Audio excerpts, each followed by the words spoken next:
All right. Good morning, everybody. Welcome to the North Dallas Plano Career Focus Group. It's June 20th, 2025. We're very glad you're with us this morning. Please note this event is being recorded and will be uploaded to the Career USA YouTube channel to view in the future. By participating in this event, you give consent for your name and picture to appear. Please note that any comments you put in the Zoom chat window will not appear in the recording. Well, good morning, everybody. My name is Jeff Morris. Back in 2007, I took over facilitating and leading this group. This group's been around since the late 1990s. I took it over in 2007 when the prior leader landed a job. In 2008, I started a website called careerdfw.org, a website to help those unemployed in the Dallas-Fort Worth area. In 2012, I launched careerusa.org to help those around the United States. I have written a book called What I've Learned About Your Job Search That You May Not Know. It is available on Amazon, or I have copies with me. And since 2017, I've been a member of the practice interview team, also known as the PIC Crew. Our agenda this morning will start out with success stories, then job leads if we have any recruiters online, 30-second introductions, and then we'll hear from the interview success workshop, the practice interview team, and the career tip of the week, and then our main event about the top of the hour. Well, we'd like to start the meeting off with good news, success stories. Do we have any landings? Any landings to announce? Okay.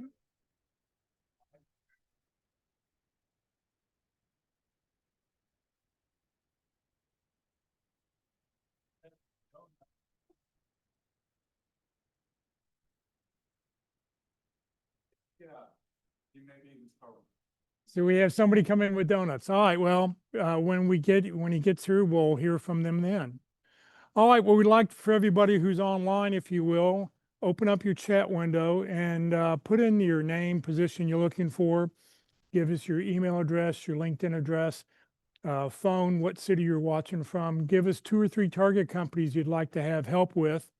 And if you have companies where you have connections and can help other people, please put that in the chat too. I'll put 30 seconds on the clock to get started.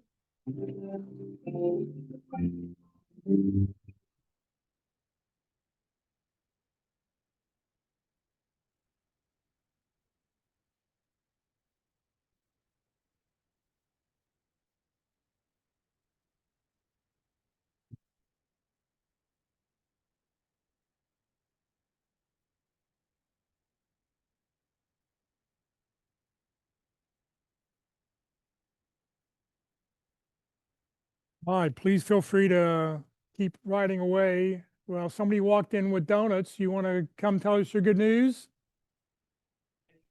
Come on up and grab the mic. Hold on 1 second.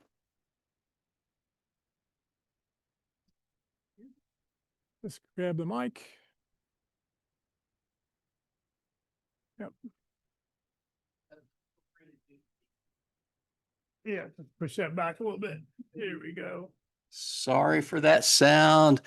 All right, I am Mike Knoll and I have landed.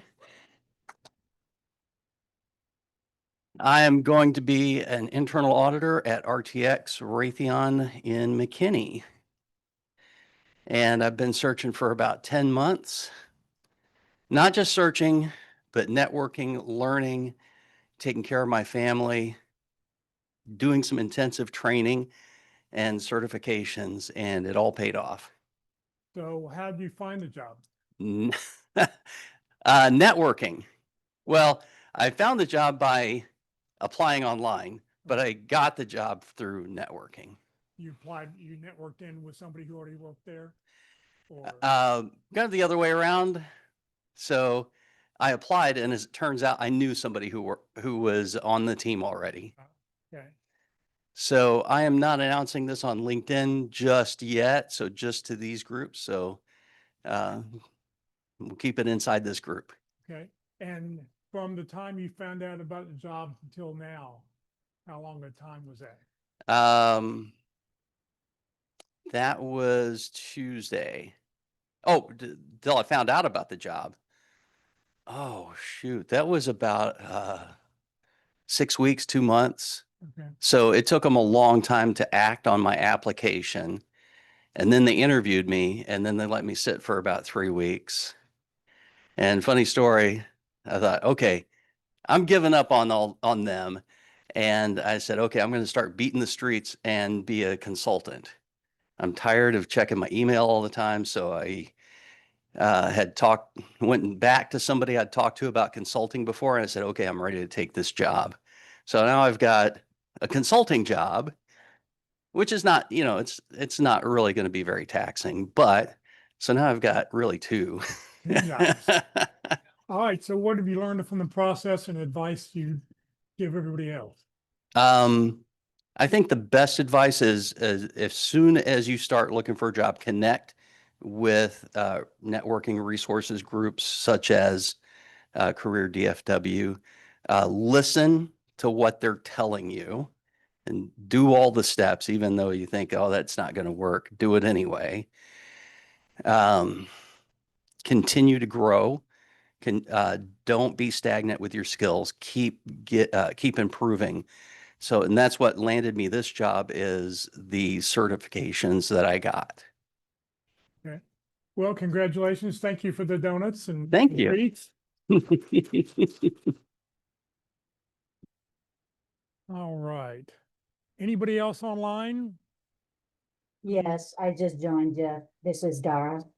Yes. Oh, is this for landing? Yes, landings. Oh, no landing yet. Sorry. Okay.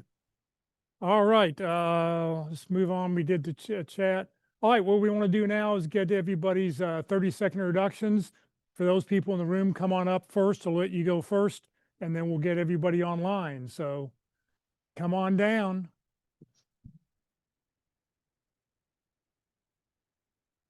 You sound like Bob Barker. Yes. Come on down. There we go. Good morning. I'm Phil Elsner. I'm a PMP project manager. Most of all my degrees are biomedical sciences. Most of my work has been in IT. I'm going to be staying in the Dallas-Fort Worth area and ready to do some project management. I'm Phil Elsner. Thank you. Sure. Let's see. Tilted down a little bit. Yeah. Yep. Let me do that. Here we go.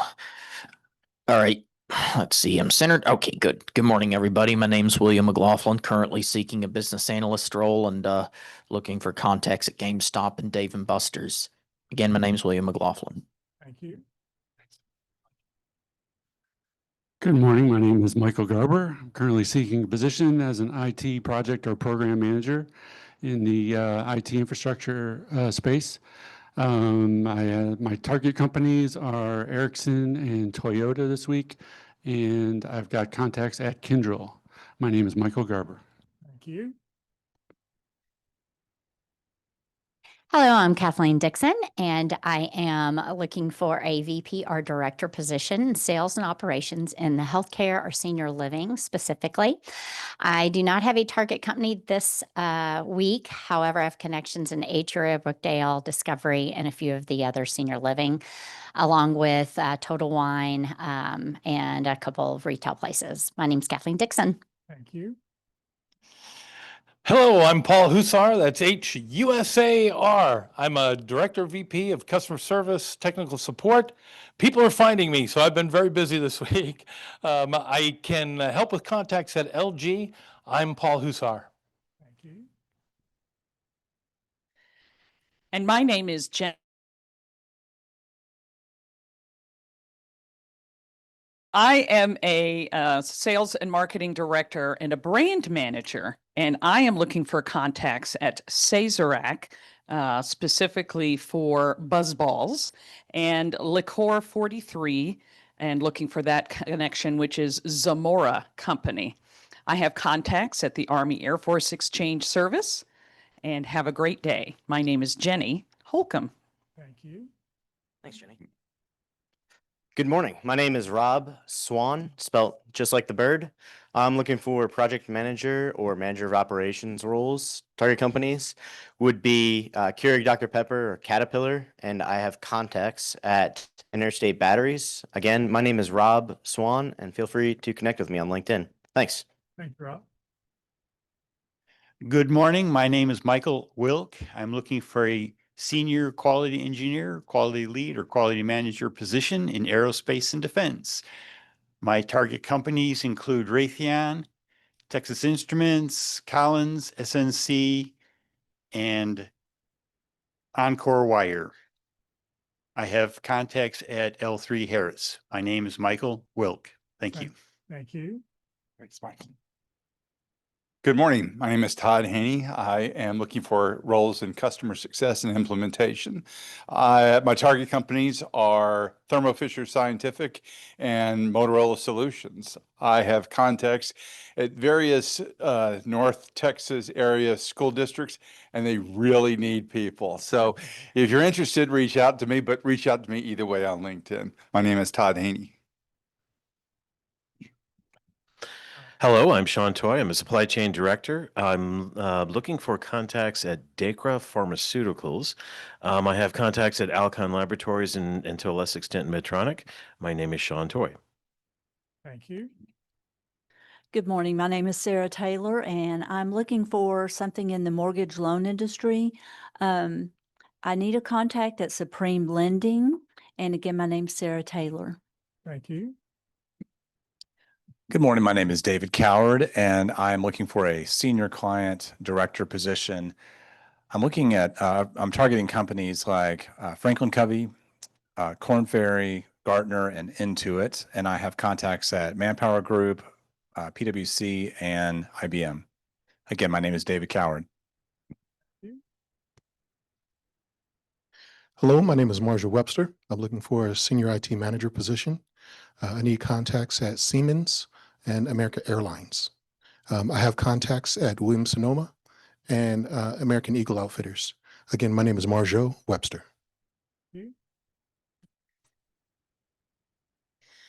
Good morning. My name is Martha Montgomery, and I am looking for manager of customer success, customer engagement. I need contacts at med tech device companies, med vending, such as Siemens, GE. I have contacts at Hologic, and my name is Martha Montgomery. Thank you. Good morning, everyone. My name is Mike Belzil. So I'm looking for seeking a director of product management role. So focus on data and analytics. I need contacts at Toyota, Keurig Dr. Pepper or PepsiCo. And I have contacts at Walmart, Epsilon, digital marketing agency, and Circana, a data company. So my name is Mike Belzil. Thank you. Good morning and happy first day of summer. My name is Penn. That's like what you write with an extra N. Hoyt. I'm a director of marketing in the B2B space. I lead the teams that drive the leads that sales uses to close the deals. Looking for a contact at Industrial Network Services. And I have contacts with a variety of telecom companies as well as Deltek. And again, I'm Penn Hoyt. Thank you. Good morning. My name is Lolita Johnson. I am a licensed and double certified dyslexia therapist. I'm looking for schools that need a contract dyslexia therapist, and I'd like to be connected with those. And then I have contacts at organizations that train teachers to be dyslexia therapists. Again, my name is Lolita Johnson.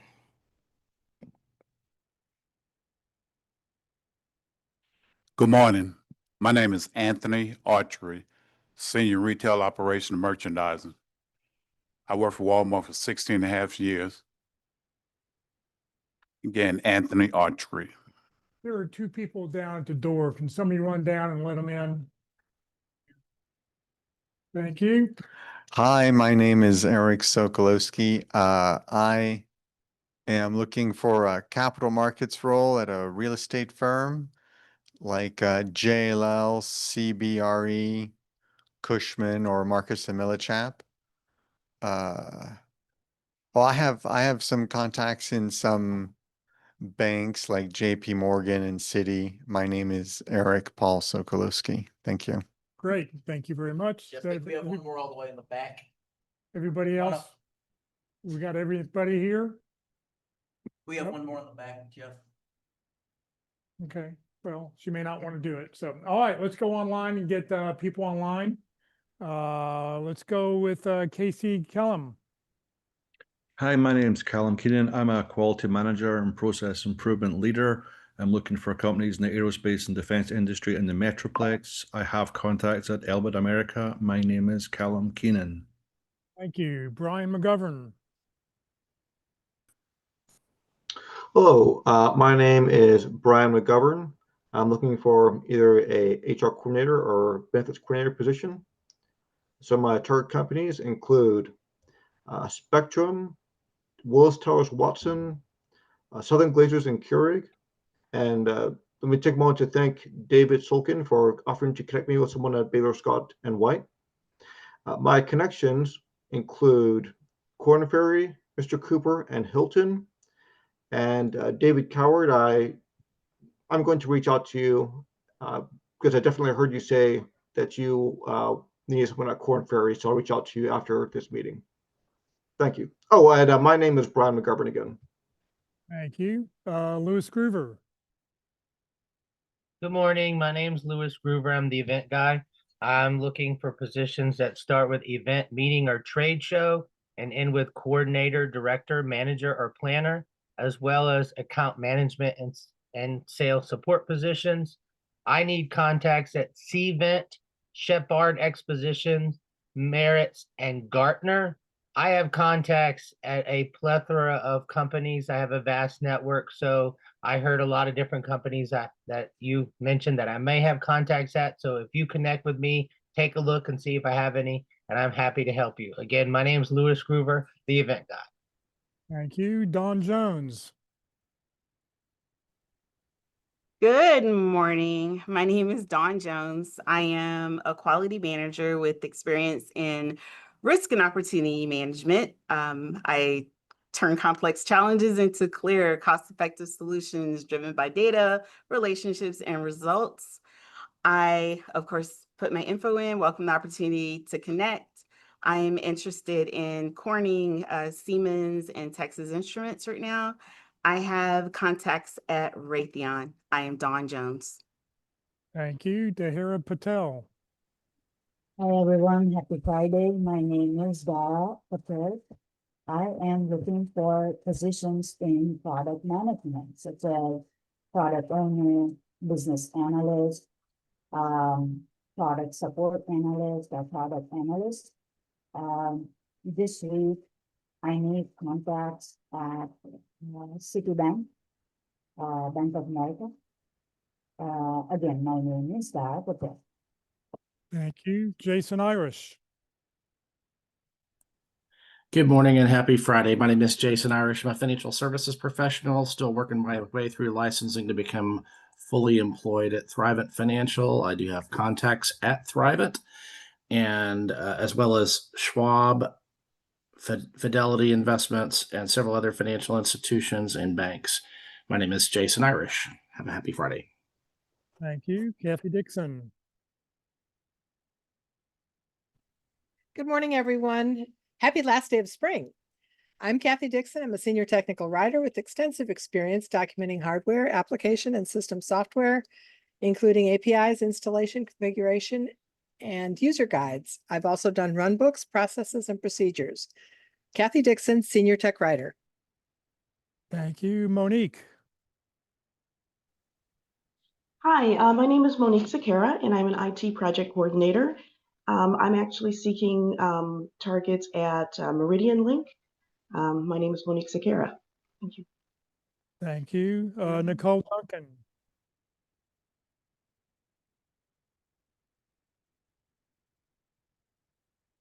I'm Nikki Duncan. I tame chaos, drive clarity, and build people-centric systems that work. I've scaled business operations to a business valuation of $125 million. And I'm looking for chief of staff, remote chief of staff, or director of operation roles. Also, William McLaughlin, if you will reach out to me, I might have a GameStop connection I'll try to make for you. Nikki Duncan. Thank you. Randall Christopher. Good morning. My name is Randall Christopher. I'm looking for logistics, audit, or analyst position in the DFW area in the technology or telecommunications industry.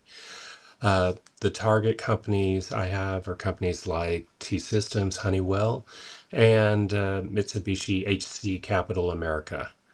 I have contacts at Samsung Electronics America. Again, my name is Randall Christopher. Thank you, Rosina. Good morning, everyone. My name is Rosina Gallman, and I am your career tip of the week host. So I'll be back in just a few minutes. I'm looking for a position as a senior talent acquisition partner or senior recruiter position. And I'm looking for contacts at ADP, USAA, TIAA, and T-Mobile. I have contacts at a variety of different other companies. So as I hear them, I'll reach out to you directly. And again, my name is Rosina Gallman, Senior Talent Acquisition Partner or Senior Recruiter position. And I also want to highlight last Friday, if you didn't get a chance to see it, you do need to watch Dee Robinson's presentation from last Friday. But one of the companies that she mentioned in that presentation, or that's listed in her document toward the end in the resources, is a group called Safran Group. So SAFRAN-group.com. There are about 60 US positions and they cover a wide spectrum. So I would highlight that you take a look at those. And specifically for Kathy Dixon, there's a technical writer 1 position. So I just want to let you know that that's available. All right. Take care, everybody. Thank you, Shay. Hey, good morning, everyone. Happy Friday. Shlacy Sonye, also go by Shay. I am looking for a business analyst or process/continuous improvement type of role. I have contacts at KPMG and Prudent Technologies. So if I can help you there, I'll surely do my best. Just contact me via LinkedIn, connect. And target companies this week would be Bank of America and Digital Realty. And again, Shay Sonye, and hope everyone has a terrific Friday and weekend. Thank you, Scott Alexander. I can find the mute button here. Scott Alexander, I am looking for a product ownership, business analyst, project management position. I've done them all. I have very limited contacts at AT&T, which I would not encourage. And once again, my name is Scott Alexander. Thank you, Steve Selkin. Morning, everybody. I'm Steven Sulkin. I'm a director of operations excellence, and I specialize in early stage lean deployment. I'm looking for contacts at Concentra or Community Hospital Corporation. I can help with contacts at Baylor Scott & White. I'm Steven Sulkin. Thank you. Verlessa. Yes, good morning. Happy Friday, everyone. My name is Valisa Madden. I am looking for titles like Director of Internal Audit, Director of Internal Controls, Director of Process Management, Director of Risk and Controls, or VP, due to a recent development. I need contacts at anything banking, healthcare, so like Bank of America, Baylor Scott White, Capital One, USAA. I put all the stuff in the chat. I have contacts at Grant Thornton, AT&T, ADP, and Deloitte. Again, my name is Valisa Madden. Oh, and Fidelity. I have contacts at Fidelity. My name is Valisa Madden. Great, thank you. Did I miss anybody online? All right, we'll just, here in the room. Come on up. I'm online, Jeff. Me, I can't play Jeff, sorry. Go ahead, Nikki, tell us who about yourself. Good morning, everyone. Sorry, I'm late. I'm traveling, but I still wanted to join the call. I'm Nikki Wilson. I'm looking for HR director level role in the DFW area. I need contacts at HEB and Kava, and I have contacts at General Motors and TRG. My name again is Nikki Wilson. Glad to be here. Happy Friday, everybody. Great, thank you. Anybody else online? Nope. Go Yeah, ahead, Jeff, can you hear me? Yes, go ahead, Can you hear Christy. me? Yes. Sorry, yeah, was a little late. Good morning, everyone. Happy Friday. My name is Christy Grant Coleman. I am looking for a director, manager of learning and development. I need contacts today at Harrington Holdings, Portfolio, and Highmark Residential. Once again, my name is Christy Grant Coleman. All right. Anybody else online? Okay, it's all yours. Hi, good morning. I am Jason Nixon. I am a director of technology, or IT if you prefer. I've got a pretty broad background in industry and consulting, leading teams across the globe. Right now, I need contacts for Ruiz Foods, who are based in Frisco, or Aligned Data Centers. Those are two new ones I have not mentioned before. I can help at Price Waterhouse, PwC, or Epsilon. And my name is Jason Nixon. Great, thank you very much. All right, I don't see any recruiters online, so we will skip the job lead thing. Walt Glass, the interview success workshop. No wonder I couldn't see you. You were all the way in the back of the room. Five now. I'm a certified Baptist. I'm also certified for the back row. So, okay, well, good morning, everyone. Hey, good morning, everyone online. I'm Walt Glass, and I do the free interview success workshop. So let me tell you right now, I am suspending registration for now. I've been catching up with a large backlog, so I've been doing like 3 a week for the last couple of weeks, and then next week. And then I'll have to take a rest, take a breath, and then I'll start. But if you're interested in the workshop, since I don't have a wait list, I'm going to have a pre-wait list. I don't know what you call it, but for those people who want to get on the wait list, after I start back, I'll be glad to talk with you and have a conversation with you. So the interview success workshop is all about learning how to sell ourselves. So there's 3 elements of selling ourselves. It's who we are, what we do, and how we help. If we can successfully demonstrate and sell that with a little energy, a little enthusiasm, some company knowledge, we will be way ahead of everybody else. And we'll also be a very positive differentiator from other candidates because almost no one does this. So I'd be glad to have you register. Look at me up on LinkedIn, the About section, give you details. Got my phone number and my email address. For you job seekers, I give you a suggestion. Make it easy for people to find you. You might want to do the same, at least temporarily while you are in job search mode. So with that in mind, we can do the pit crew. I'll go ahead with that. So I'm also a panelist on the pit crew. There's several in the room here that are also panelists on the pit crew. The practice interview team meets on Wednesdays from 1 to 3. On the 4th Wednesday, which is the following Wednesday from now, it'll be online. You'll have a slide somewhere with a link, I think, on that somewhere. Anyway, you can join us online. We still do 3-4 people a week, and you can observe. So this is a mock interview situation. We do have panelists. You'll have 2 or 3 people who have researched your job description, your resume, and your target company. So we need to know whether this is a sample company or a real company, because we really don't expect you to do a lot of research on a sample company, but we'd like to know that.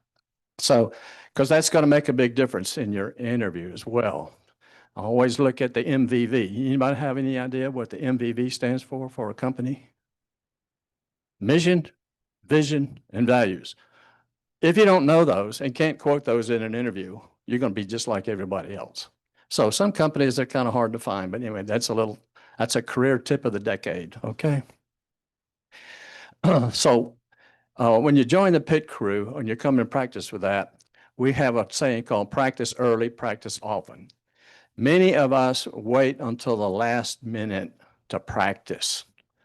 Hard decisions are generally made at the last minute. I've seen a lot when I was doing some legal stuff for some attorneys, there were a lot of decisions made just before court.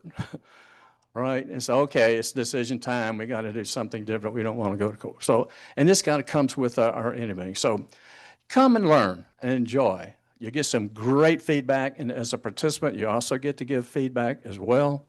And you can learn. But you can only watch for so long. You can't watch somebody riding a bicycle for a long time and then figure out you know how to ride a bicycle. So, jump in. We're all on your side. We're here to help you learn with that. So I'd be glad to have you participate in that as well.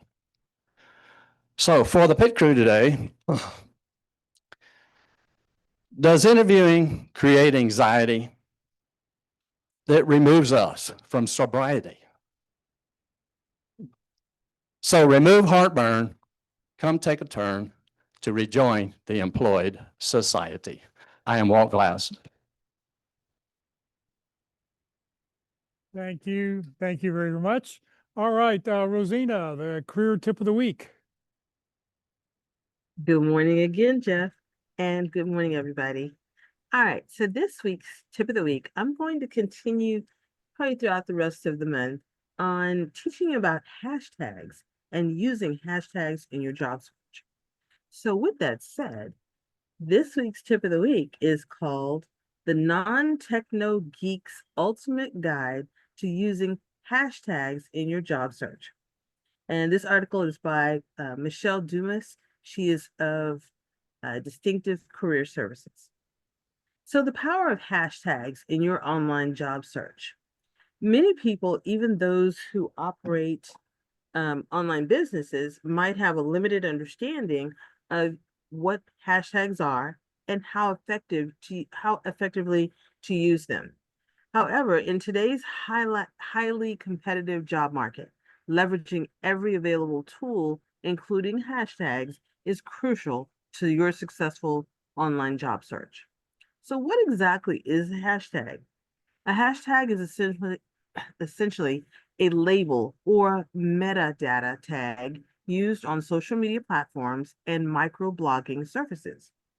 It's created by placing the hashtag character in front of the word or an unspaced phrase like job search or marketing jobs. And the primary purpose of hashtags is to make it easier for users to find messages with a specific theme or content. When you click on a hashtag, you'll see public posts that have basically used the same name. And then conversely, when you use it to hashtag, in your own posts, your content becomes visible to anyone following that hashtag. And hashtags are widely used across almost all major social media platforms, including Twitter, Facebook, Instagram, Google+, YouTube, and Pinterest. While LinkedIn doesn't use hashtags in the same way, searching for a hashtag on the platform will treat it as a keyword and return relevant results. So how hashtags can revolutionize your job search. Even if you're already familiar with hashtags, you might not realize their immense potential in helping you find a job online. Hashtags offer a dual benefit. They can have a powerful mechanism for marketing yourself and for finding work. Think of your social media activity, especially on platforms like Twitter, as microblogs. By strategically using hashtags, you can showcase your expertise, demonstrate your suitability for certain roles, and illustrate your proficiency in social media. So leveraging Twitter for job opportunities. Twitter is an excellent platform for networking and discovering job opportunities. And here's how hashtags can amplify your efforts. First, networking and relationship building. You want to follow individuals and organizations in your job industries, and by engaging with their tweets, replying, retweeting, or liking, you can increase likelihood of them following you back. This can lead to developing valuable professional relationships that might not have otherwise been possible. And a brighter network is incredibly beneficial in a job search. You want to gain exposure for your job search. So while tweeting directly to contacts about your job search is an option, using hashtags significantly broadens your reach. Excuse me. When you include relevant hashtags in your tweets, such as hashtag skilled tech professional or hashtag job search, your content becomes searchable by anyone looking for those terms. This helps your tweets stand out to amidst the constant stream of information on Twitter. And then lastly, showcasing your expertise. Hashtags aren't just for job seekers. They're also a way to demonstrate your knowledge. When commenting on industry developments or sharing articles, incorporating relevant hashtags publicizes your expertise. And this expands your audience beyond just your immediate followers, as anyone following those hashtags will see your insights. Now, essential hashtags for job seekers. There are 4 categories that I'm focusing on from the article. And so here are just some categories of hashtags that can incredibly be helpful in your online job search. So for marketing yourself, you want to use hashtags trained professional, hashtags seeking employment, hire me, need a job, your actual degree, like if it's an MBA or a JD, or your resume. For finding employers and job listings, you can use hashtag hiring, hashtag tweet my jobs, HR, job listing, opportunity, employment, job opening, job search. For specific skills or job types, you can use hashtag consulting, freelancing, work from home, industry jobs like sales jobs, accounting jobs, marketing jobs, engineering jobs. And then for job search education and tips, you can use hashtag job tips, job hunt, interview, career, recruiting, and industry, like your specific industry like telecom or legal. So while the world of hashtags might seem confusing at first, the benefits of incorporating them into an online job search are undeniable. By taking advantage of this powerful tool, you can maximize the effectiveness of the internet in your job hunt and uncover exciting opportunities that you might have otherwise missed. Remember, if you don't utilize hashtags, others vying for the same jobs surely will. Again, this particular article is the Non-Techno Geek's Ultimate Guide to Using Hashtags in Your Job Search. I wish you guys a wonderful weekend, and please read the entire full article, because that was just a summary of the pages that were produced by Michelle Dumas. Thanks so much, and have a great weekend, everybody. Thank you very much. Everybody will get that attached to the email coming out this afternoon.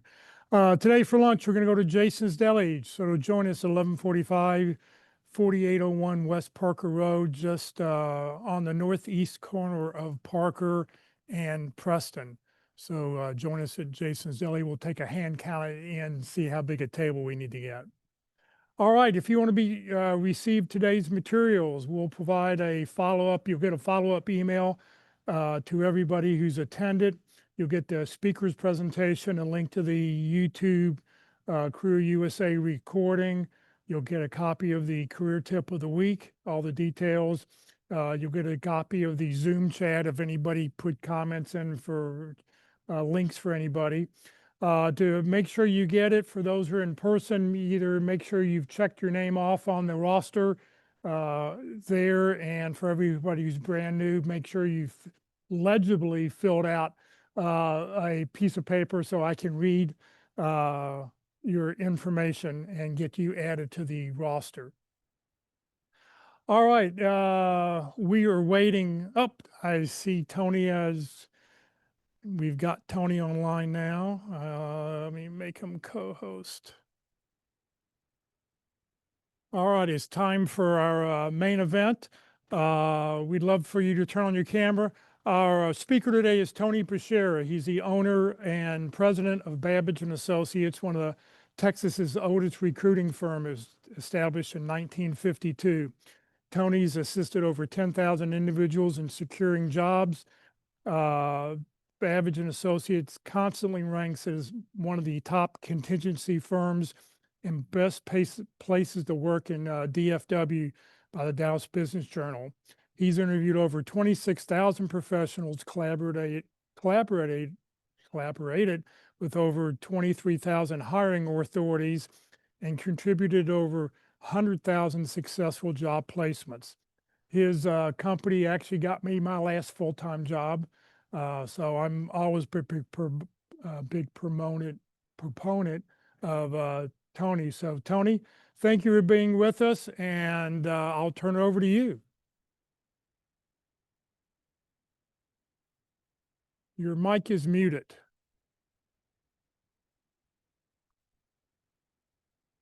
Okay, good. There we go. There we go. All right. How are you? It's sure good to see you. Can you hear me? Oop. And we can hear you. Oh, 1 second. Let me get rid of that. 1 second. There we go.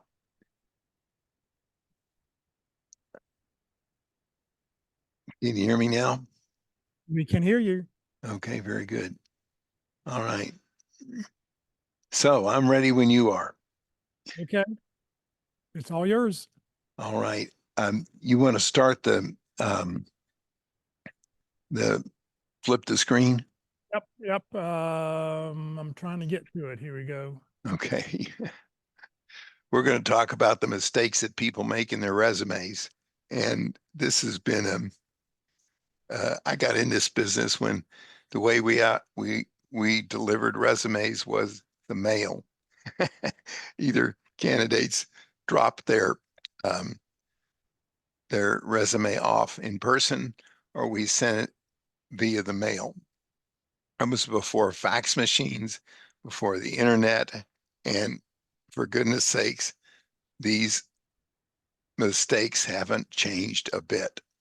So if you'll start, Jeff, putting the first one up, we'll get it done. We'll go over these mistakes quickly, and then we'll answer any questions anybody might have. The first mistake is that people grossly overestimate the value of their resume. They think their resume is going to get them a job. A resume never got anybody a job. Well, maybe, but most likely your interviewing skills and your ability to sell yourself get you a job. People spend a lot of time and a lot of money and a lot of effort in perfecting a resume because they can control it. Now, I admit you got to have a resume and you got to have a decent one. There's no doubt about that. But don't go overboard. Whoever's looking at your resume is looking at 300 of them. So you got to have a good one, and we'll get into what is a good resume and what isn't. But don't overestimate just because you got this splendiferous resume that you're going to get hired as soon as somebody sees it.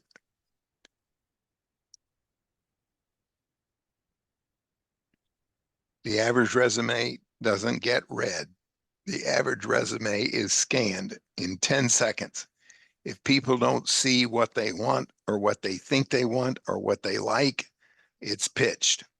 They're looking for 4 things. Who you worked for, do they know what you did? How well did you do it? And how long did you do it? And your track record. If they can see something like that pretty perfectly by scanning it, then they may very well invite you in for an interview, and that's what you're looking for. But it's 10 seconds, no more than that. So writing these resumes that are full of all kinds of colors and side to side resumes, side pages to side pages, full of words and pictures and all kinds of stuff like that. 10 seconds, that's all it gets. I know people that they'll send a resume that's so full of stuff on the first page, nobody even looks at it. They just pitch it because it's being compared with 300 others. But 10 seconds. So if they can get an idea what you did, who you did it, it's not worth sending.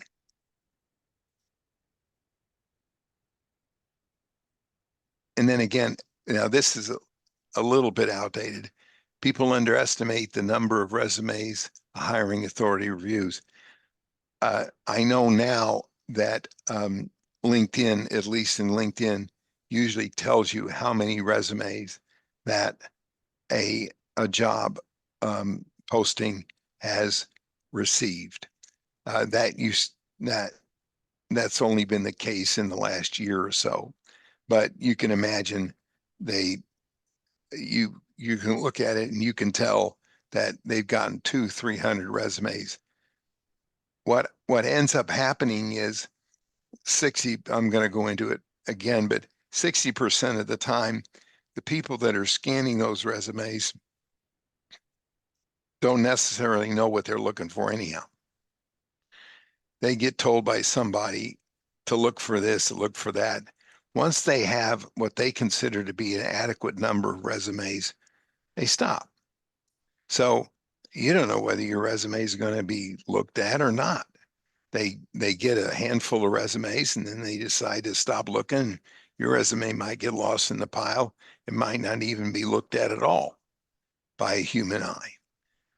Lately, over the past 2 years, we have applicant tracking systems that supposedly read these resumes, and they look for well, I don't know, whatever they look for. I don't know. I placed a lady last week with a company that automatically rejected her. She got a letter from them the minute she sent her resume that she was rejected, and I ended up placing her there. The applicant tracking system rejected her. She doesn't know why. They don't know why. The computer doesn't know why. But they're getting inundated with thousands of resumes. You just got to realize that you're competing with that many.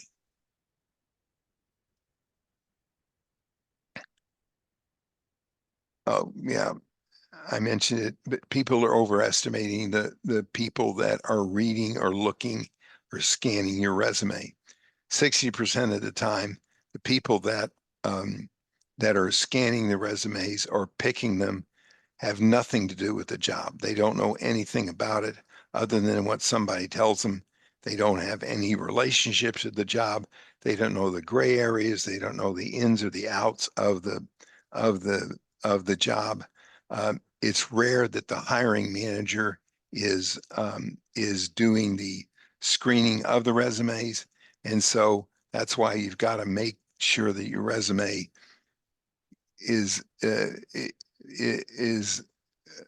can be comprehended by a high school senior, somebody that can really understand, because people that are looking at them are told to look for this or look for that. They don't even know what it means. So the chances of it getting really have any kind of effectiveness isn't really very great.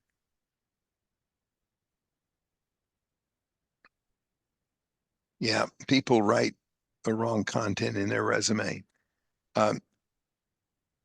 I'll swear 50% of the resumes that I get, and I've been doing this 52 years, but 50% of the resumes I get, I can't understand what the people do.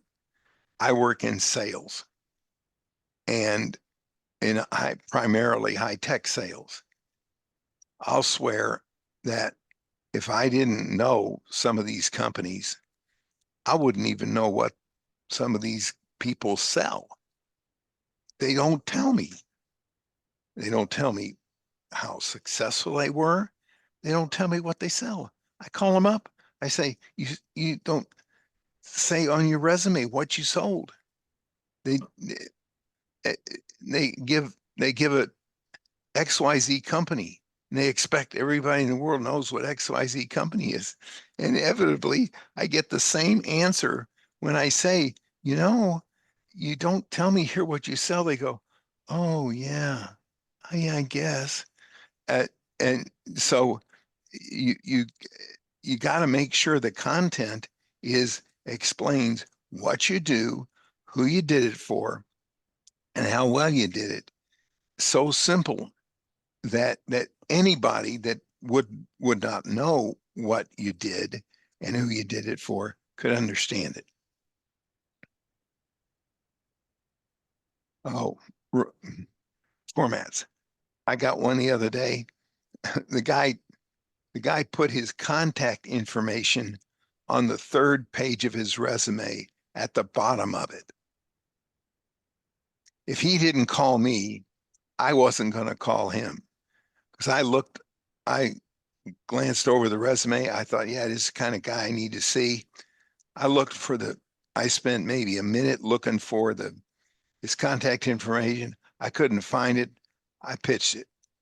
If he hadn't called me, I said, I got your resume. I couldn't find your phone number or your LinkedIn profile or your email address. Oh yeah, it's in the bottom of the third page. What's it doing there? I want to contact you. You put it at the top of the page at the first page. These flowery formats, colors, ribbons, junk, black and white, reasonably spaced, something that if somebody wants to read after they glance over it, they can read. Nothing fancy. You're not selling art here. You're selling.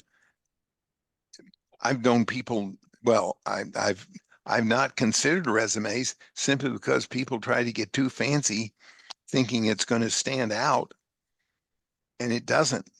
There's one format that that LinkedIn recommends that I can't stand. It has that black ribbon on the left side, and half of the time, if not more than half of the time, it doesn't even have their email address on it or their phone number. If I can't get a hold of somebody, I'm juggling 100 people at a time. And if I can't get a hold of somebody real quickly, I'm out. I figure if they're not smart enough to put it on there so I can contact them real quickly. And I ask people when they contact me, why did you do it? Well, I don't want everybody calling me. Well, the heck you don't. You want as many people calling you as possible. They say, well, I get calls from insurance agents and I get calls from people selling this and selling that. Well, that's the price you pay. I'm sorry. It's just that's the way it is. But goofy formats do not get you hired. Simple format, making it clear where you worked, how long you worked, how well you did. That's what you're looking for. Oh, cover letters, waste of time. I wrote a book on resumes years ago, and I did a survey of about 4,000 employers that I worked with. And the consensus was that people didn't read the cover letters unless the resume interested them. So sending a cover letter, you can do it, but they're going to look at the resume. If the resume interests them, they might read the cover letter. But keep in mind, these days they're getting on average 200 resumes at a time. There's no sense in writing a cover letter. Now, you may want to make a call to the person that's getting the resume. You may want to make a follow-up call to the person that's getting the resume if you know the person getting the resume, but don't waste your time with a cover letter because they don't get read.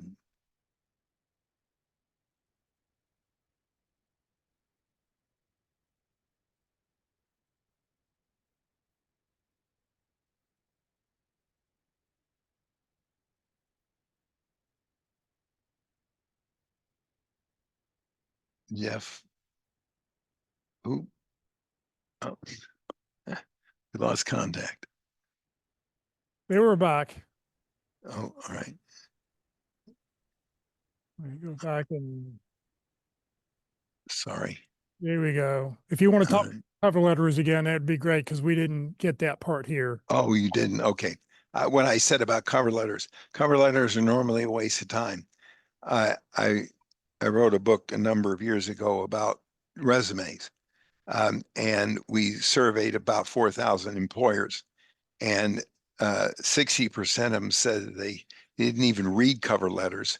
And if they did read cover letters, they only read them because they liked what they saw in the resume. So it's a waste of time. Your resume is going to be the most important aspect of the whole thing. if you write a cover letter, make it real short and don't think it's going to get read because it may not. Now, it might be a good idea to call the person that you're sending the resume to before you send it or after you send it, but writing a cover letter, you can do it, but don't think it's going to get read because it's probably not. Okay. Oh, this is an old, well, I'm not say it's that old. It used to be people just wrote run resume and used it for everybody. Now you can customize resume because we have computers. But I still get candidates that say, nah, I don't want to go to the trouble of doing that. Just send them what I got. If you can specifically state a lot of the things that a particular employer would like based on the job description that you have, that and highlight some of the things that you've done to affect what the employer is looking for, do it. The more specific you are to the employer's pain, what he says he or she says might be looking for, the better off you are. One size doesn't fit all. Customize it to the best you can.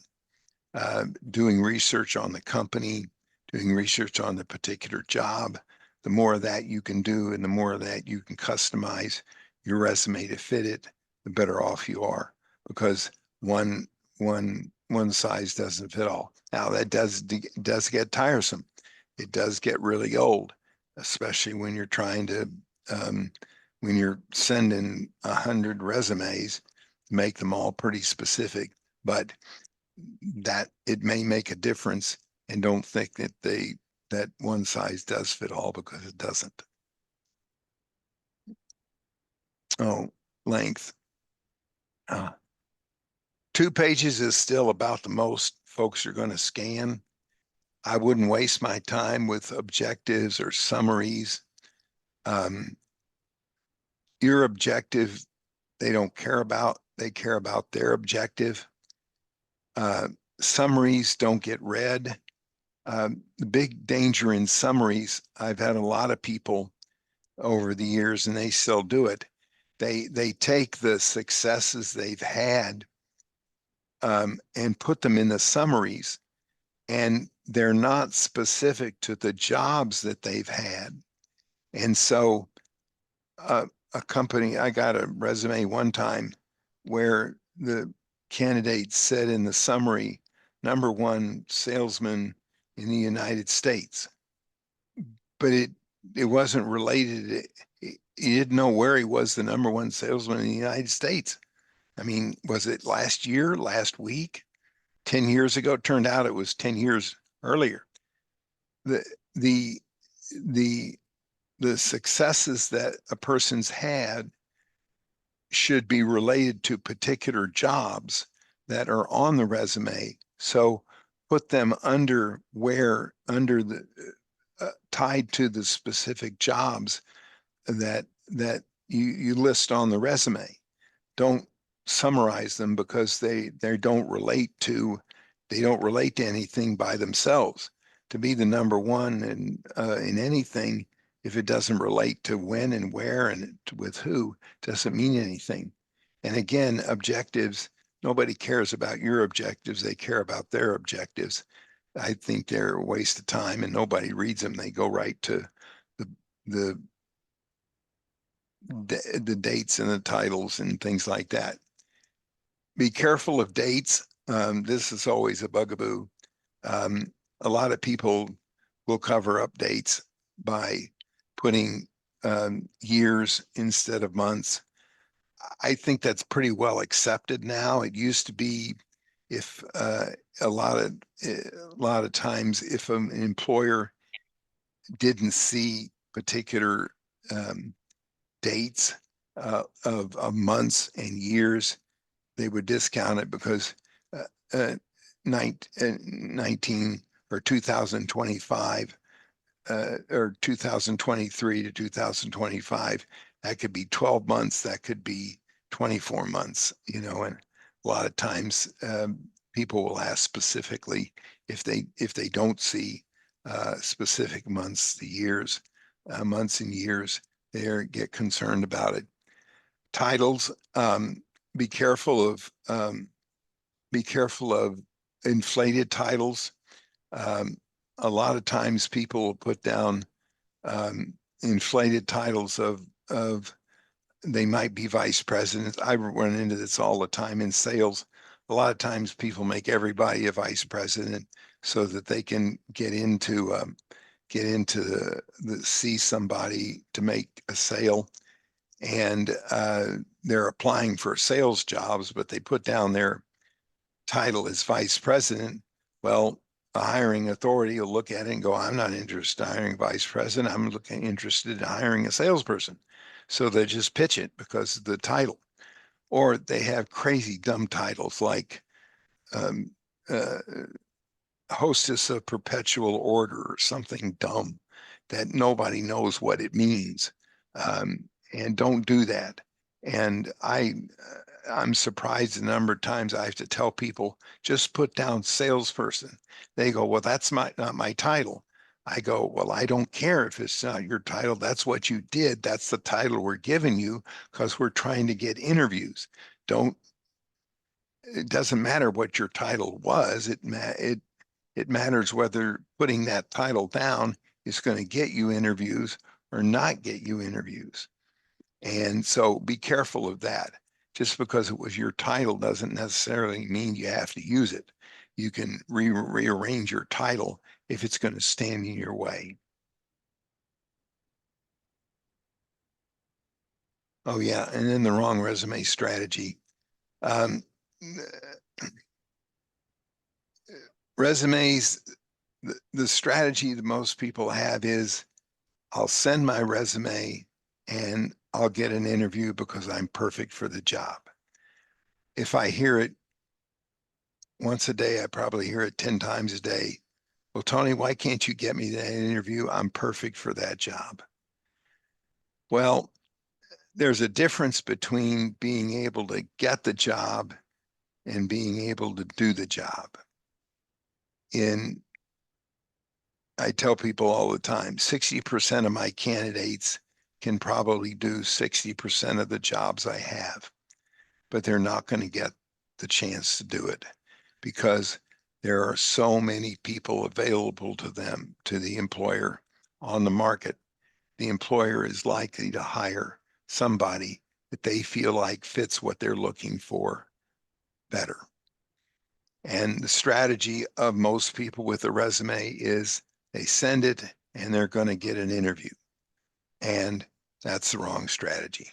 Strategy should be, I'll send it and I may get the interview. If you can find out the person that's actually doing the hiring, that's who you should make sure the resume gets to. If you have to send it to them, email it to them yourself, avoiding HR, that would be fine. The closer you get to the person doing the hiring, the closer you get to the person with pain, better off you are. Following up with a phone call or making a phone call to that person before you send the resume, that's a good strategy. And then not having too many hopes. Just because you send a resume, especially in this market with as tight as it is, these employers like me, I get 100 resumes a day, whether I like it or not. And if I don't see something that grabs me real quickly, I got to move on to the next one because I'm only one person and I can only handle so many things. And if it doesn't hit right on with some of the things that I'm looking for, I'm going to pass it up. Don't expect for people to write you back or call you just because you send them a resume. They don't have time for that, and they can't in this market. Just have low expectations about it. Make sure you do your best with it, and then pray and hope it gets somebody's attention. Tony, we have a question. Brian asked, what's your opinion of leaving out employment history not related to the job in question, which leaves significant gaps in employment history? Gaps in employment history are a real good reason why a lot of employers will not entertain it.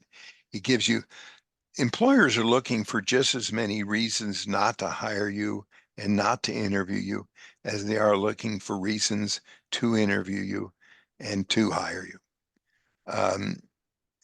So if it gaps in a resume that are not explained, are not as well accepted as a time in your resume that may be a time you worked, but the time doesn't have anything to do with the job you're applying for. I would recommend you put that in there rather than gaps, because the gaps don't do you any good. That too many, they're looking at too many resumes without gaps, and it won't help you that much. So looking at your crystal ball, what do you see in the employment world right now? Well, things are better than they were last year. We're getting used to the uncertainty of doubt, uncertainty, and fear is the biggest reason companies don't hire. There's less doubt, uncertainty, and fear than there was last year. There always is with an election. The doubt, uncertainty, and fear that stems from the top when we don't know whether we're going to war, we don't know what we're doing with immigrants, and we don't know what we're doing with all of this stuff, creates doubt, uncertainty, and fear.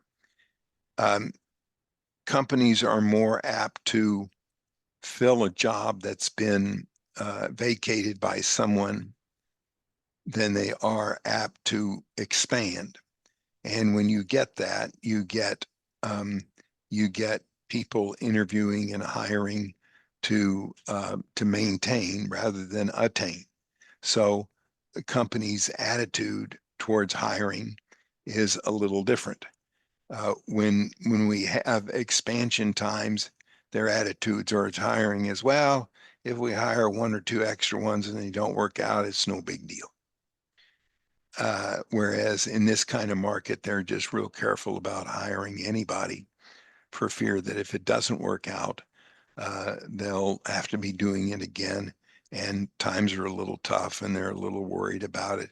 And negativism is contagious. So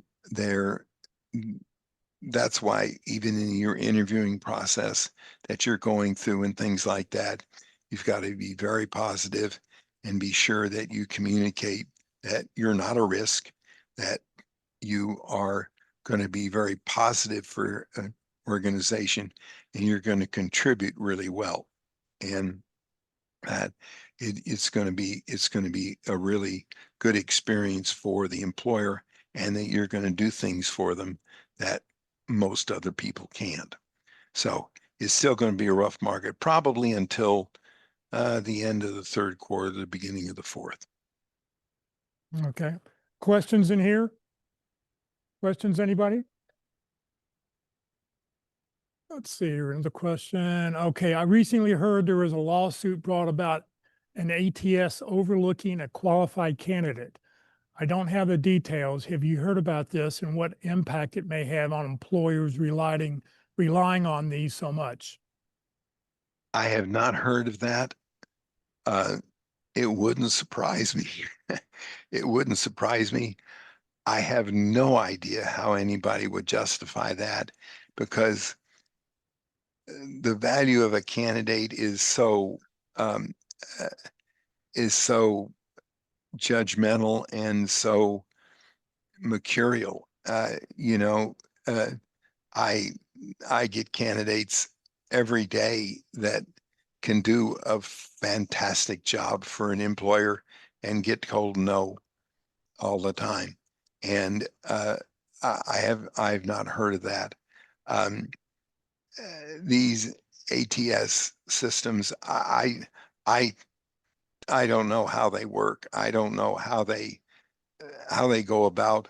I know that I was reading. I don't know whether it was Google or one outfit like that that made a public statement that if they detect that your resume is written by ChatGPT or any AI, they'll automatically reject it. And I guess they have programs that can detect if whatever's written is written by AI, and they can reject it. Um,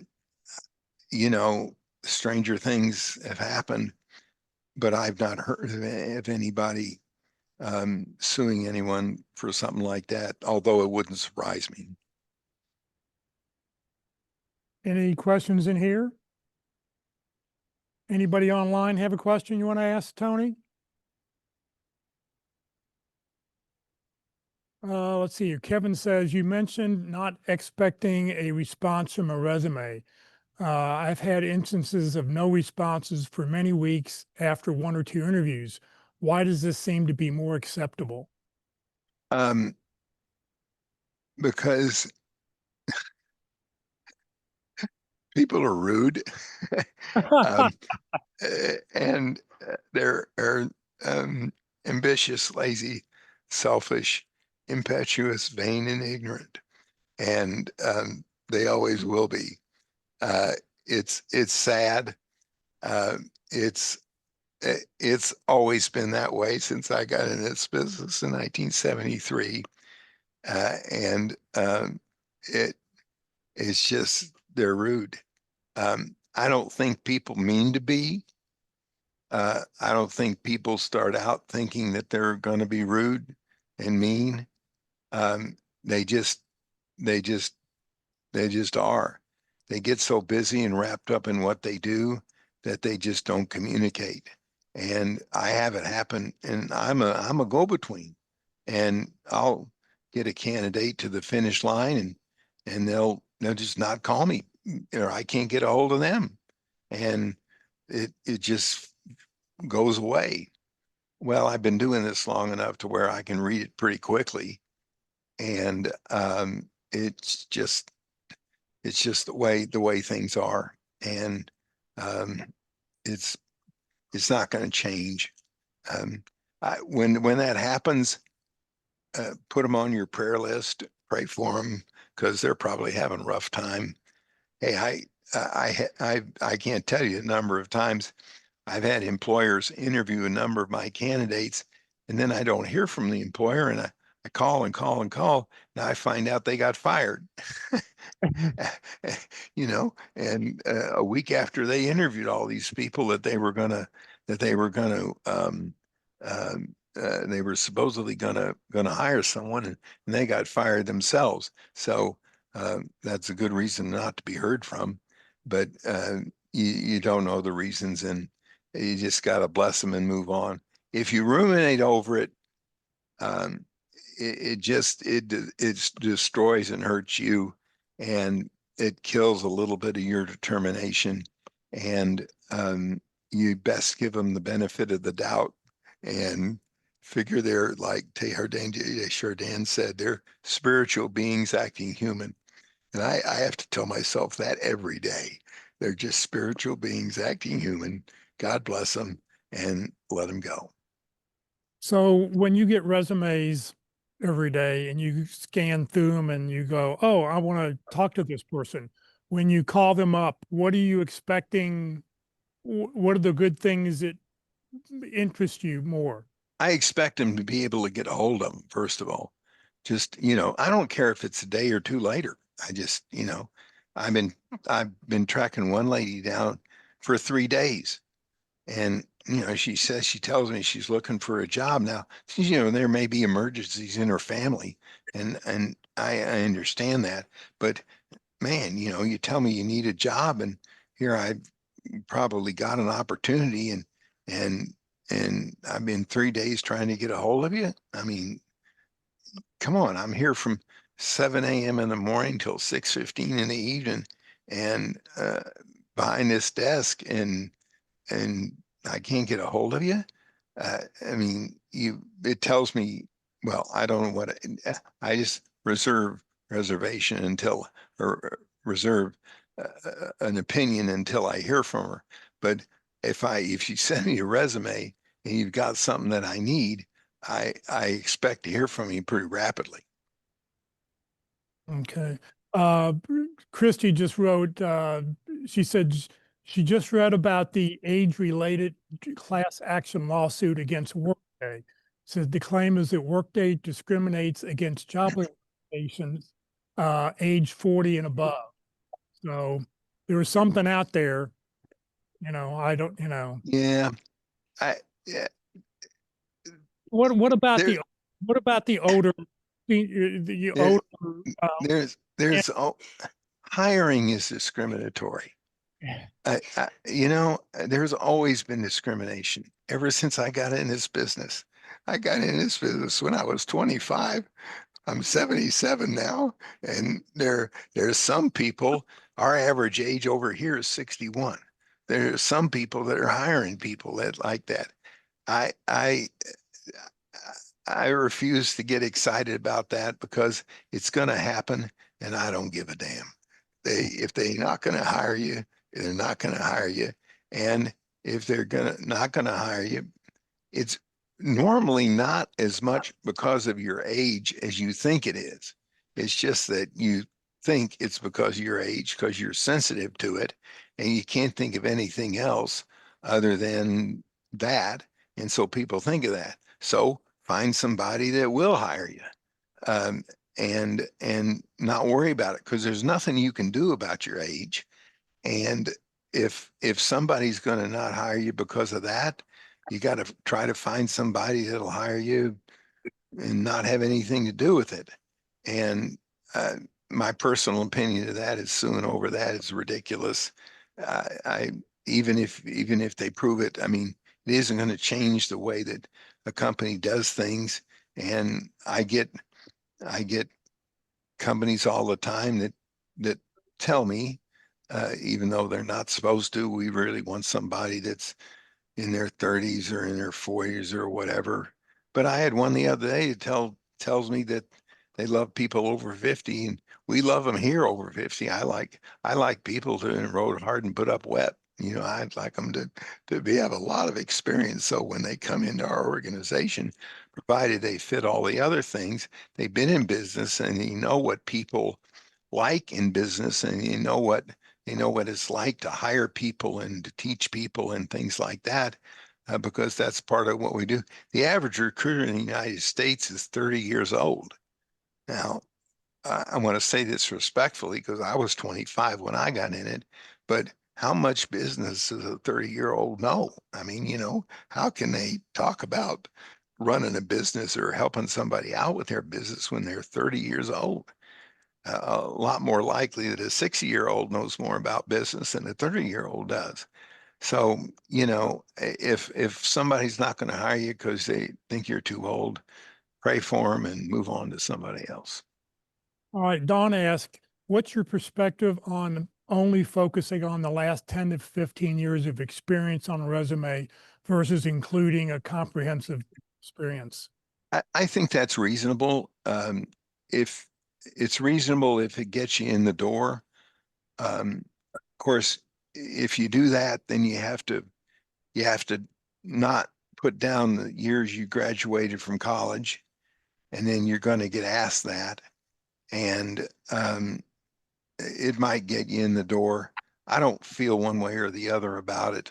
Um, if people are gonna not hire you because of your age, they're not going to hire you because of their age, either at the end of the interviewing process or at the beginning of the interviewing process. Um, uh, it's stupid. There's less of it now than there used to be, believe it or not, because that's because us boomers are older, and we we're in that age range now that they used to say they didn't want to hire, and we realized that it's kind of stupid. So we were a lot more open to older workers, so to speak. All right, Nikki asked, what's your advice on the number of bullets under each section? And what about listing awards, recognition, leadership training, or just keep it short? 4 or 5 bullets, no more than that, because you can get boring reading them. And awards, recognition, those are always good to have. Stories sell and numbers tell. If you can put numbers on your resume and bold them, that's good. Because people's eyes go to those. And the more numbers that you have on there, the better off you are without going overboard. But remember that stories sell and numbers tell. People like to see numbers. They like to see things exactly. And they like to see awards. They like to see accomplishments. Okay.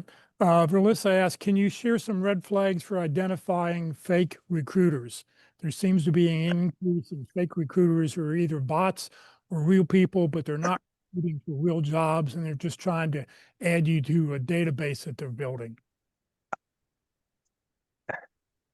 I don't know anything about that. I really don't. I hear people complain about that, but the only question I have is why? Why the heck? What the hell are you collecting resumes for? I mean, So I think from what I know and from what I've read, the fake recruiters just collect resumes um, for their collection, and nothing happened.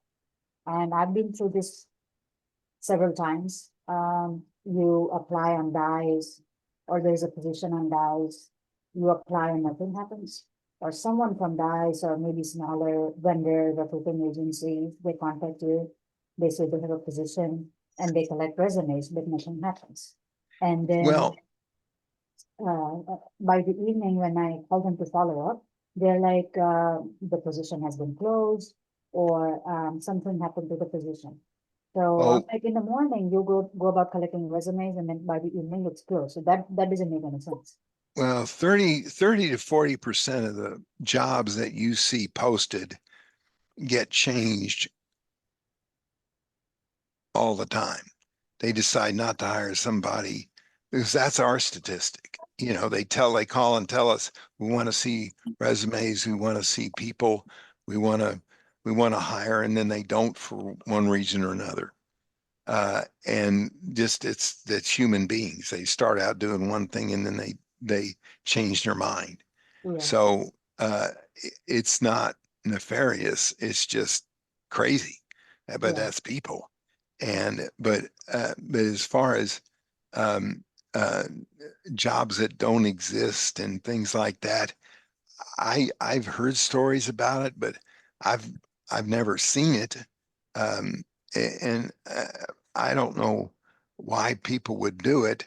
I did read an article that some of the oh uh, the the uh, uh, the people like LinkedIn and uh, ZipRecruiter and people like that rerun a lot of ads that aren't really, they're old, simply to keep people reading them, and so they can advertise to their employers that they sell to, that they have lots of stuff out there.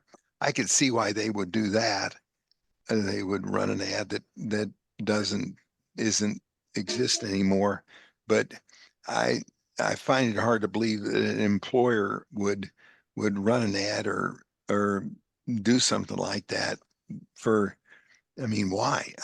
It doesn't make any sense to me. Maybe Um, it's done, but I don't know why. I would also like to go back to Don's question about the gaps in employment. Don, I have a couple of gaps in my employment, and I also have, the jobs in the past few years of my tenure. And I get that question all the time, like, why gap, or what were you doing in between? So Yeah, first things first is that if they were bothered about our gap, they wouldn't even call us. They wouldn't even consider us. So only people, the recruiters or companies who are being considerate of the gaps on our resume, they will reach out to us to probe into it, like what happened, and they'll be really considerate. So on the resumes, I know people have been putting career break, and then you explain verbally, taking care of a family member, or really took a break, like travel, or you were doing certifications. These days we can't just sit on the sofa and do nothing. What they want to hear is we were doing something. We were doing certifications, we were watching videos. There's no way around this. Even though we were not doing something, we were taking care of ourselves. We have to give them something saying we were doing some certifications, upskilling ourselves. that's So, correct. yeah, that's one. Yeah. And then I usually put those certifications on the bottom of the resume. And then of course we have LinkedIn, like we watch videos and we show them off on LinkedIn. And then about the bullet points, I took 5 bullet points. They said 5 to 6, that's it. And fewer bullet points for the jobs, very old jobs. Yes, that's right. Yeah. The further the further back you go in your jobs, the fewer the bullet points. And I'm saying when you have gaps, put them in there and just write down that, you were looking for a job or whatever it was. Just don't leave them blank. Yes. And from my experience, I have seen that, I know I have a job gap after July 2024. They're mostly concerned about recent gap. And then the previous gap, I haven't been asked a lot about my gap before that. So that's one good thing. Companies and the people in them, they're not as sensitive to that as they used to be. When I got into this business in 1973, the average job lasted maybe 8 or 9 years. Last year, the average job in the United States lasted 2.5 years. So because of technology and because companies ebb and flow, when I got into this business, the average company in the United States was 59 years old. And last year it was 6.8 years old. So companies come and go, and the people that are doing the hiring are a lot more used to gaps in resumes and used to individuals losing their jobs than they used to be. You just don't see very many people that have kept a job for more than 10 years. Yeah. I would also reflect on Verlisa's question about how do we go about identifying the fake recruiters. Verlisa, I have come across a lot of fake agencies and fake recruiters. And how you go about doing is that, how on LinkedIn, there's that verification symbol over there, kind of like shield symbol or something like that. So you check that one, whether they were verified using the Clear security or the company email. And then I would also always look up the company, Google search the company, as in the agency or the recruiting company. I would refrain from dealing with the smaller recruiters or smaller companies. I've never had good luck with them, but checking the symbol on the LinkedIn, they're usually verified using the company email. And that's one way of approaching it. All right, Matuth, I see you have your hand up. Hi, actually, I have a question. So most of them, we are preparing a resume using a ChatGPT AI tools to cross the ATS system. Is there any negative consequences of that? For example, your score, you are preparing that one around 90% matching. So they find out as this is a ChatGPT prepared, so reject the resume. Is it something like any negative consequence there? I I don't I don't think so. I just wrote another book and on prayer and the job search, and I used ChatGPT, and it did a damn good job of writing. I you know, um, why Google or anybody else would say they don't like somebody that put their resume into ChatGPT. I mean, what are we having, a resume contest, or are we trying to get somebody hired? I mean, we're trying to get somebody hired. I want I want facts, and I'm trying to find out, can this person do my job? And so if something's going to help me know better of what a candidate can do or not do, or what experience they've had or not had, the better off I am. And if ChatGPT is going to explain it better than I can write it, good, let them do it.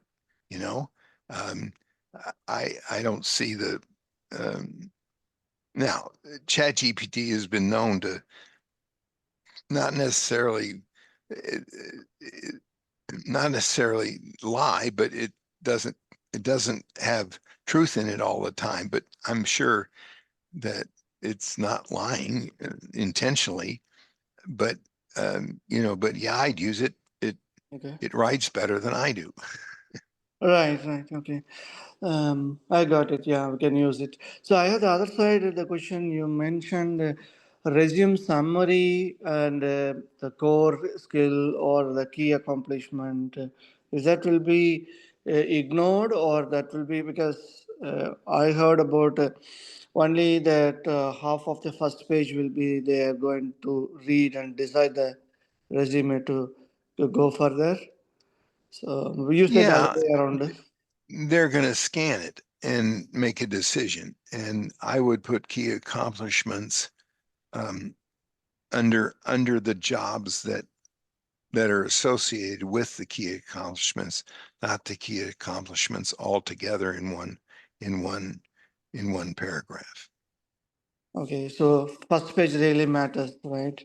But I add multiple bullet points on the each experience. I mean, I show two Yeah. experience, 15 years. On that, each experience at least it will show around 10 bullet points of experience, a little bit elaborating all the areas to cover. Yeah, that 10 might be too many, but then, I don't know. Okay. It's, that's one of those things that's it's hard to say. Oh, okay, so then every posting I need to change the resume, five bullet points, something like that. Yeah. Yeah. Okay. Okay, thank you. Sure. Questions? Okay, got one in here.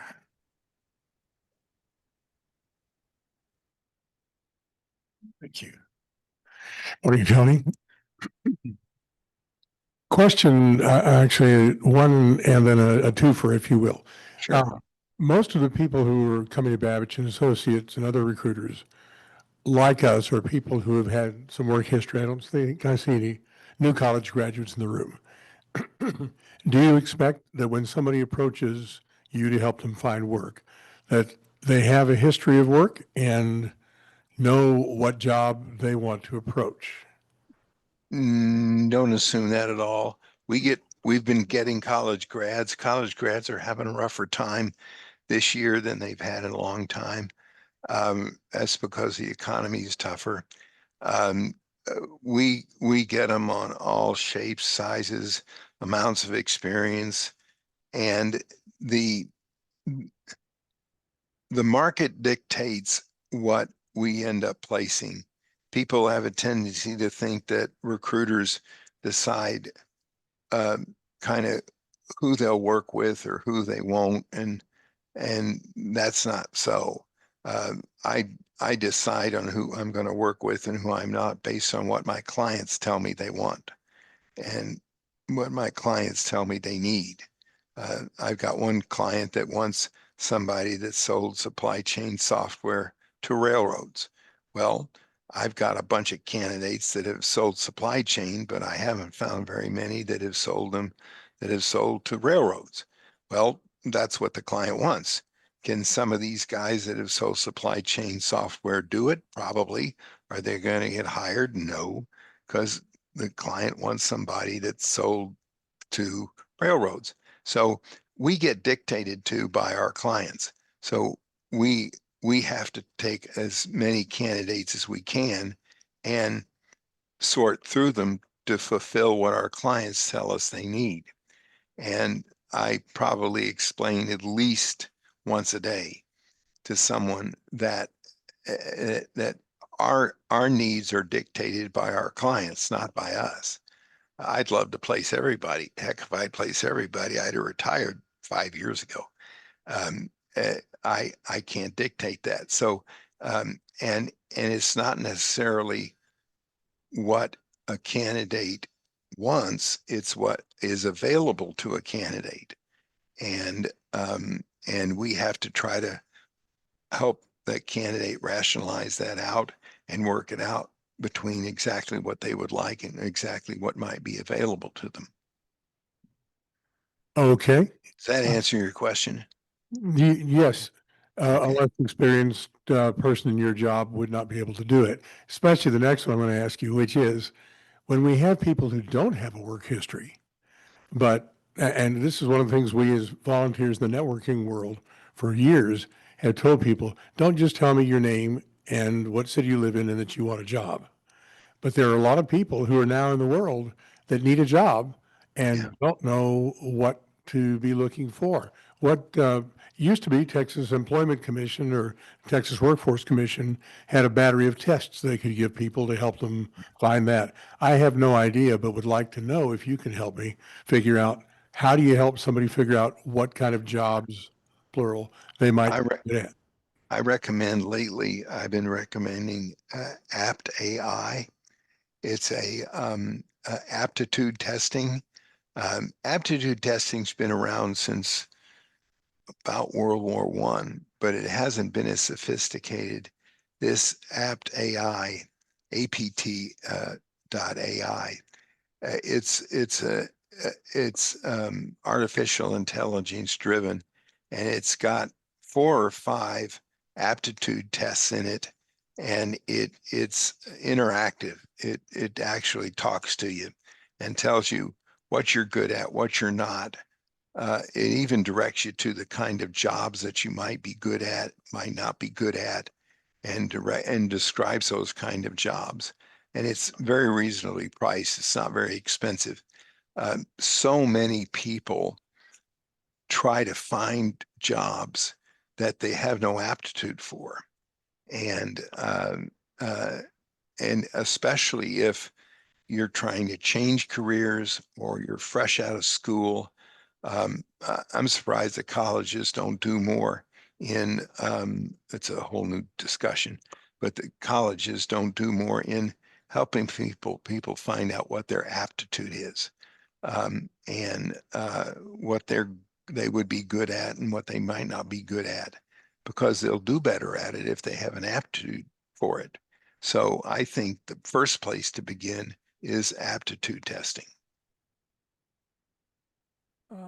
Lewis asked, what's your take on a PDF resume? I think they're fine. Okay, and the second part of his question was, what is your views about having your cover letter and your resume in one document? So I guess your cover letter would be the page 1, and the page 1 of your resume is page 2, and Yeah, that's okay. I'm not as wild about cover letters as most people are, because I think people that get them page them out, turn them over and go to the resume. Keep in mind, whoever is scanning your resume has 100 of them in front of them. Okay, either on the screen or in front of them, and they're paging through them as fast as they can. They want to get to what they think is the meat of the matter of what they have to do during that day. And so they're comparing yours to the 100 that they have sitting in front of them. So think about that. Tony, the only reason I asked about the PDF is because I've heard conflicting things of when you put it into the ATS system, it will reject it because of your form, but yet when you put, say, a Microsoft Word one in there, a lot of times it changes your formatting and things. So that's why I really ask, because I'm getting conflicted points of views on it. And it's been working for me. No one says it hasn't, but you know how ATS systems are. Yeah, I don't know anything about that. I really don't. I get them in all forms and I take them in all forms. We send them in a format that is pre-formatted, and I don't know if it's PDF or not. I think it's Word formatted, but I don't know about that. Thank you, Tony. Anybody else? Any other questions? Okay.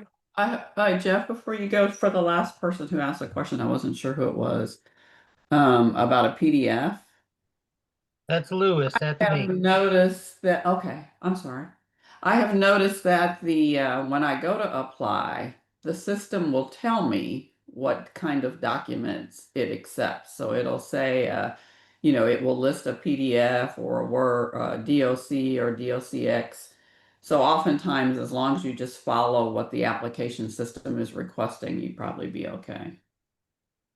Right. You're not wrong about that. I have seen where it says what types it wants, and if PDF is not listed, then I send it in the form that it asks. So thank you for adding that to the discussion. Okay, here. Okay, I have a question. On length of employment, do you believe we ought to add the month with the year or just the year? I think you can get away with just a year. Okay, thanks. Okay. Anybody else? Anything else for Tony? Jason, I think Jason put one in the chat. Yeah, I saw one pop up there, but it didn't stay long enough for me to read it. See here. You may have to throw out one, Jeff. Hey, it's Shay, Jeff. That may be mine. Thank you. Yeah, no, he just put it, he's just said, great job, Tony. So he's, so, yep, I think that's it. Oh, he said, Shay asked, I did not catch the URL for the specific aptitude testing site. Can you mention it? apt.ai. Apt AI. Okay, yeah, it got put in the chat window, so everybody will get a copy of that. It's a killer.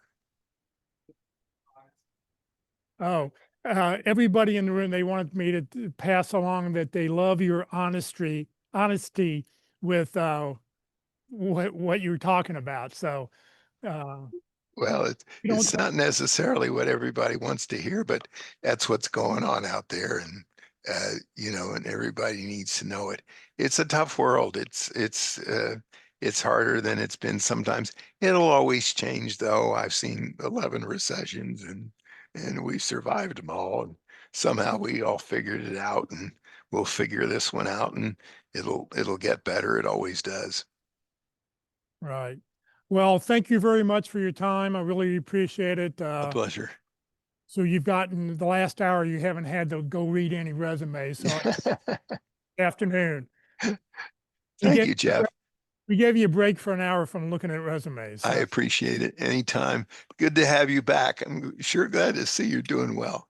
Thank you. Thank you very much. And God bless everybody. All right.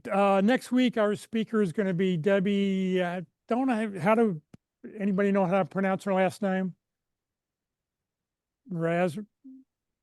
Okay.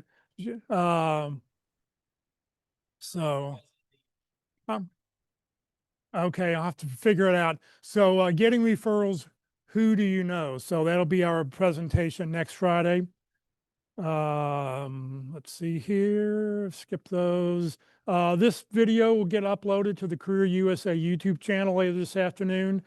Click on playlist when you go to the channel, and then down in the lower right-hand corner, you see view full playlist. Click there, because when you do that, up will come all the different videos that we've posted over the years, and you can go back and watch them at your convenience. Also like to also point out the 13-part interviewing workshop. If you've got questions about, your resume only does one thing. Your resume gets you a phone call. How well you answer the phone call and how well you interview is what's going to get you a job. So if you haven't watched any of this interviewing session, it's really beneficial for everybody to go back and through the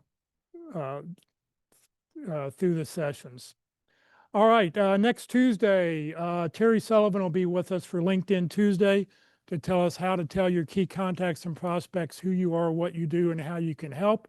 The event will not be recorded. He does not allow it to be recorded. So if you want to watch Terry, you will need to watch him live next Tuesday at 1 p.m. The practice review team will be being online only next week. So you'll be able to watch. They usually have 2 or 3 interviews scheduled. So you'll be able to pick the interview you want to go watch. It will be on Zoom only, and you'll get that email Monday for the links to get there. And also it'll be on the Career USA and Career DFW website. The link's already up there. Next Friday, as we mentioned, getting referrals, who do you know? Coming up after that, we will not have a meeting on July 4th because it is July 4th. And we will move open forum back to the 11th. 7-Eleven, oh, we'll have to go to 7-Eleven that day, I guess. They've got our free Slurpee. So that's where we'll go after 7-Eleven day. All right, today's for lunch. We're going to go to Jason's Deli. How many people think they're going to go so we know? 1, 2, 3, 4, 5, 6, 7, 8, 9, 10. All right, well, whoever gets there first, put a bunch of tables together for us so we can all sit together. Thank you very much for joining us today, everybody. Have a great weekend. Happy first day of summer. And from here on out, days start to get shorter as of tomorrow. Thanks, Jeff. Thanks, everyone. Have a great weekend. Thanks, Jeff. Enjoy your weekend.